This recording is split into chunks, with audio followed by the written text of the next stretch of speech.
Back now with our roundtable. Great to have George Will here. Also, Austan Goolsbee, former Obama advisor, University of Chicago economics professor. Gwen Ifill of PBS.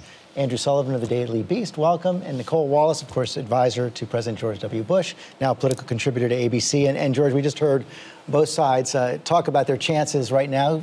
Newt Gingrich predicting a 53-47 win for Governor Romney. Stephanie Cutter maintaining confidence as well. Who's bluffing right now? Both.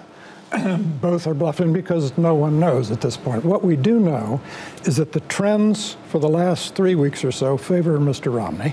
And so the question is, what will interrupt that trend, if anything? Who knows? But the question is, Andrew Sullivan, has the trend already been interrupted? Some signs that Romney's momentum had peaked at the end of last week. In fact, that Ohio poll we showed actually stopped polling, I think it was Tuesday night. For the last 3 weeks, the state polls, the swing state polls, have basically not changed. If you look at the state polls, they're the same they were 3 weeks ago. The bump that Obama got from the second, third debate has stabilized this.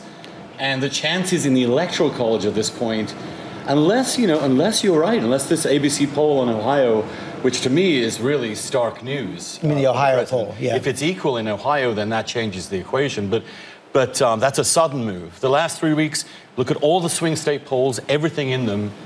It's been the same race for 3 weeks. One thing that has been clear, though, that is 3 weeks, Nicolle Wallace, that first debate clearly changed the narrative of this race. Right. It served as a light coming on and recasting Mitt Romney in a rather durable way.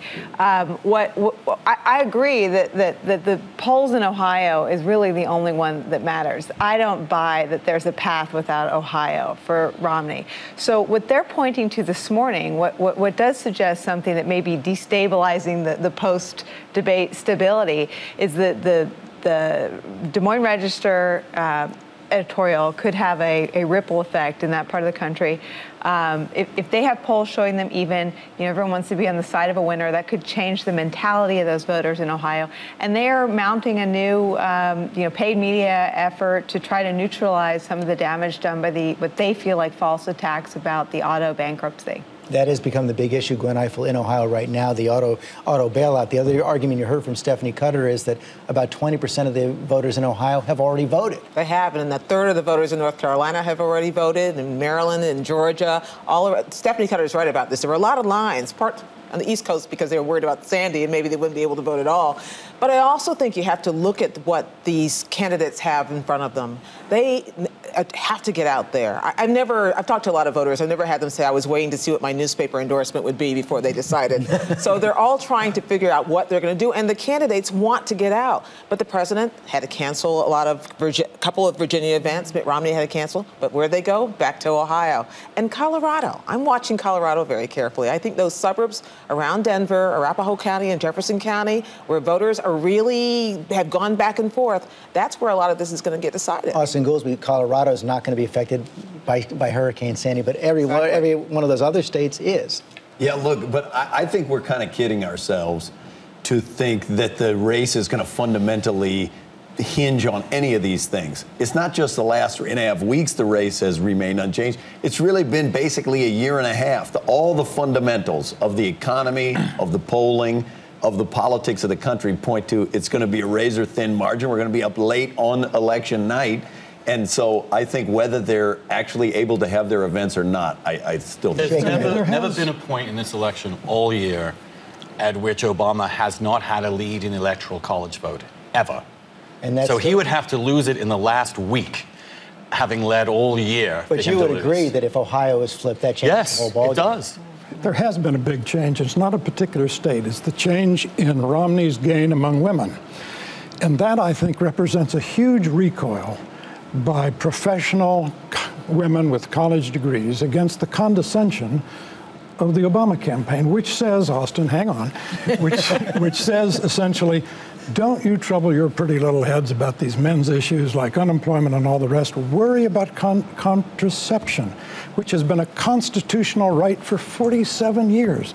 It's a distraction, the entire war on women trope, and I think professional, educated women find it offensive. It also reveals a grave miscalculation. I mean, the Obama campaign put this front and center in their convention, and it had a positive effect in terms of rallying their base. It maybe put back together the Obama coalition and united the women that care about reproductive freedom first and foremost. But the president still has a double-digit lead among women. Of course, but Republicans don't need to best Democrats. They just need to tighten it. And I think they both made a gamble, and I think it was unclear who was going to end up being correct. But the Romney campaign made a gamble that enough women cared about the economy and economic issues more than, or at least as much as reproductive in the freedom. debates, Obama related women's issues to family and economic issues. He did not isolate it that way. And of course, the big elephant in the room is that the Mitt Romney that showed up on October the 3rd was like an alien that ripped off his mask and said,